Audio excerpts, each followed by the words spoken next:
tu considères que tu as galéré dans ta carrière avant que ça fonctionne, même, je parle avant la bande à Fifi, etc. Tu as eu des moments de galère ou ça s'est plutôt finalement bien déroulé? Ah non, non, bien sûr, j'ai galéré. Parce que entre le moment où j'ai eu mon BTS, parce que c'était le deal que j'avais conclu avec mon père, parce que j'avais dit à mon père que j'avais envie de devenir comédien, il m'a jamais empêché, mon père. Il m'a toujours prévenu, mais il m'a pas empêché. Donc ça, j'aime beaucoup cette façon de faire.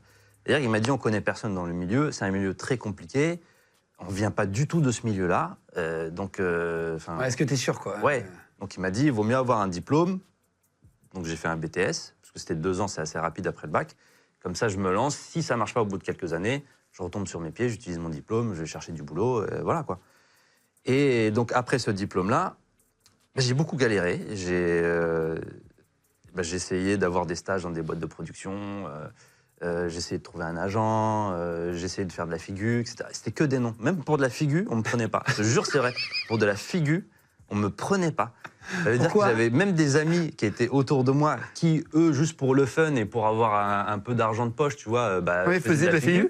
Et donc, je faisais la même demande pour le même film. Et on prenait tout le monde, alors qu'eux ne veulent pas devenir comédiens ou comédiennes. Et moi, on me prenait pas. C'était fou quand même. Du coup, je me dis, mais attends, mais j'ai une sale gueule à ce point-là ou quoi? C'est ouf. Et au final, moi, alors j'avais noté un truc, je savais pas. Ta première télé, c'est Game One. C'était ma main dans Game One. Ça, c'était ma toute première télé. Parce que j'aimais beaucoup Game One. Figurant, mais de main. Ah oui, non, mais en fait, moi, j'aime beaucoup les jeux vidéo, j'aime beaucoup les mangas. Donc, Game One, je regardais avec Julien Telouk. Du coup, je trouvais ça... Qui était l'animateur phare de la chaîne. Et du coup, je regardais toujours leur émission, etc. Et puis, de fil en aiguille, je leur envoie des messages, j'ai envie d'assister à l'émission, je veux venir sur le tournage, je vous sers le café, etc. Et tout. Et donc, je me retrouvais des fois à l'émission, juste comme ça, en train de les regarder.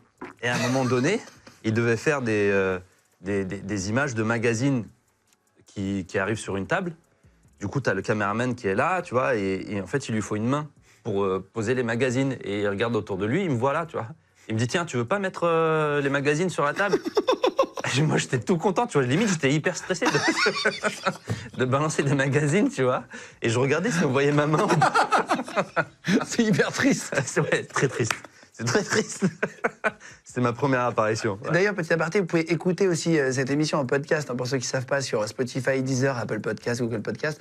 Aujourd'hui, on est 3e, je crois, des podcasts Spotify. Donc, merci beaucoup d'être de plus en plus nombreux à vous abonner, à mettre des notes aussi sur les applis de podcast. Merci à tous. Du coup, il y a beaucoup de gens qui ont de la peine pour moi, là, c'est ça? Et qui ne verront pas ton geste de jeter les magazines, mais qui le comprendront très bien. Et ton premier rôle aussi, c'est en 2010. Au cinéma? Ouais. C'est avec le film L'Italien, qui a été réalisé par Olivier Barou, qui était KDO, qui était le comparse de Cadmerade.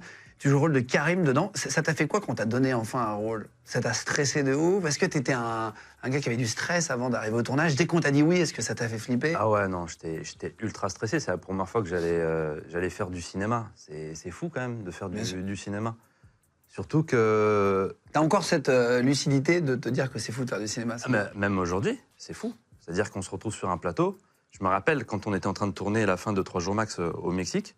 J'étais avec les copains, avec Fifi, Juju, Elodie, Vanessa et tout le monde. Et je leur dis, vous vous rendez compte quand même de ce qui nous arrive? Là, on est au Mexique. On est payé pour faire un film à l'étranger. Déjà que c'est une chance incroyable de fou. Et en parallèle, en France, il y avait Alibi.com 2 qui était en train de cartonner. Du coup, je dis, vous vous rendez compte quand même, franchement, de la chance qu'on a? Et ça, je le dis franchement au public, toutes les avant-premières qu'on a fait là. Si on fait ce métier, c'est grâce à eux, hein, franchement. Si on fait autant de films, c'est parce qu'ils sont là au rendez-vous, tu vois, et ils apprécient notre humour, ils aiment notre univers. Et c'est grâce à eux qu'on fait des films, donc on les remercie à chaque fois. Ouais, Alibi 2, ça a battu le record, je crois, 4 millions et quelques. 4 millions 3. Ouais, c'est ça, c'était le record des films, tout confondu, parce que je crois qu'Alibi 1 avait fait 3,7 millions, ça fait encore mieux qu'Alibi 1. C'était inespéré, il me disait Philippe. Petit aparté avant de reparler de ton premier rôle, toi, quand tu as sorti 30 jours max, c'est 3 ans de boulot, je t'avais reçu au QG, tu avais fait 2,5 millions sur le premier, 1,3 million sur le deuxième, parce qu'au bout de 15 jours, le Covid arrive. Et tu as dû te dire pourquoi ça tombe sur moi. C'était même pire que ça, c'est-à-dire qu'on prépare la sortie du film, etc. Et le jour où on sort le film, c'était après le premier confinement. Il y avait déjà eu le premier confinement, là on était en octobre, et Le jour où je sors le film, il y a Emmanuel Macron qui fait une allocution à 20h. Donc déjà, tu sais que séance du soir, il n'y a personne au cinéma. Tout le monde va devant être la Bah télé. oui. Et il dit couvre-feu. Tu dis, bon... Là, j'en rigole, mais franchement, Ouais, j'étais tu dois même effondré. pleurer, quoi. J'étais effondré. Tu te dis, bah, c'est 3 ans de boulot. Non, mais Tu te dis, bah, là, tu te dis, bah, horrible. au cinéma, si t'as pas les séances du soir, bah, Ah oui, autant te dire que t'as 2 séances par jour. Ouais, Tu as 2 séances, allez, 3 séances dans certains cinémas. ouais. Mais c'est fou. Du coup, tu te dis, bon, bah, c'est foutu. Je me suis dit, on va faire 150 000, 200 000 entrées. Donc, 3 ans de travail, t'es effondré. Et après, tu relativises vite parce que tu te dis qu'il y a des gens bah, qui ont perdu la vie. Tu vois, évidemment, qui ont- évidemment. Non. Donc, tu te dis, bon, Oui, non, mais franchement, après, tant c'est que t'as la santé- personnellement, ça doit être. Personnellement, voilà, c'est compliqué, mais tant que tu as la santé, que tes proches vont bien et tout, tu relativises, tu dis qu'il y en a, ils sont en train de souffrir beaucoup toujours plus que pire, ça, quoi, Ouais, évidemment, bien évidemment. évidemment. Donc tu relativises plus les jours passaient, plus on voyait les chiffres et tu te dis, il y a la jauge à 50%, il y a le couvre-feu. Ah oui, ils avaient fait une jauge, c'est-à-dire qu'il y avait la moitié de la salle seulement. Ça, tu pouvais Un pas la siège sur remplir. deux, là, Un ils siège avaient sur- mis des- Voilà, un siège sur 2. Il y avait les masques, il y avait le couvre-feu, il n'y avait pas les confiseries, tout ça, parce que ça joue aussi sur les entrées au c'est vrai cinéma. Ah ouais. De quoi de manger du popcorn Ouais, les gens, s'ils n'avaient pas les bonbons, les pop-corn, bah, il y avait moins d'intérêt à aller au cinéma. Ah, c'est marrant. Ça fait partie de l'identité du cinéma. Ah, bah, je savais les pas. confiseries. Ok. Donc, Je du coup, comprends. avec tout ça, on fait quand même 1,3 million. 1,3 million Ce qui est énorme. en 2 semaines, parce que du coup, 2 semaines après, il y a eu confinement, le deuxième confinement, et c'était fini, tu vois. Ouais. Mais donc, t'es partagé entre de la frustration, parce que tu dis 1,3 million quand même en 2 semaines avec ce Oui, contexte-là, c'est ces quand même beaucoup. conditions-là. Hein. C'est fou, et C'est tu te dis, énorme. mais on aurait pu faire Ouais. un très très beau score. Un très gros Ce qui- score. Ce qui est déjà très bien, 1,3 million, attention. Hein. Il y a très Et peu en de films même qui temps- dépassent le million d'entrées en Ah oui. France. Et en même temps, tu dis, franchement, c'est cool parce que je pensais qu'on allait faire 150 000 entrées. Au final, on fait presque 10 fois plus. Et tu remercies le public, tu dis, voilà, ils ont sauvé le film, c'est cool, quoi, ça fait plaisir, c'est très gentil. Et ton premier film, donc du coup, ton premier rôle au cinéma avec Olivier Barou, là, l'italien, ça se passe comment? T'arrives sur le set et tout, t'es stressé, Déjà, Olivier m'appelle, je pensais que c'était une vanne. Il me dit, écoute, j'ai un rôle à te proposer dans mon prochain film avec Cadmerade. Je me dis, c'est une vanne. Je me suis dit, c'est quelqu'un qui me fait une blague, c'est pas Olivier Barou et tout ça, tu vois. Et au final, bah, on se rend compte que c'est vrai, c'est vraiment lui, et que il me propose un rôle, etc. Donc moi, je suis comme un ouf. Je lui dis, mais bien évidemment, c'est oui. Tu vois, je lis même pas le truc, je lui dis, c'est oui. Ah, tu sais pas ce que tu vas jouer? Il me dit juste que tu vas faire le frère de Cadmerade, etc. dans le film et tout. Je dis, oui. Je veux même pas lire, en fait. Oui, bien évidemment, c'est Olivier Barou, c'est Cadmerade. Évidemment, évidemment. C'est Ouais. du cinéma. Ouais, je dis, bien sûr, ouais.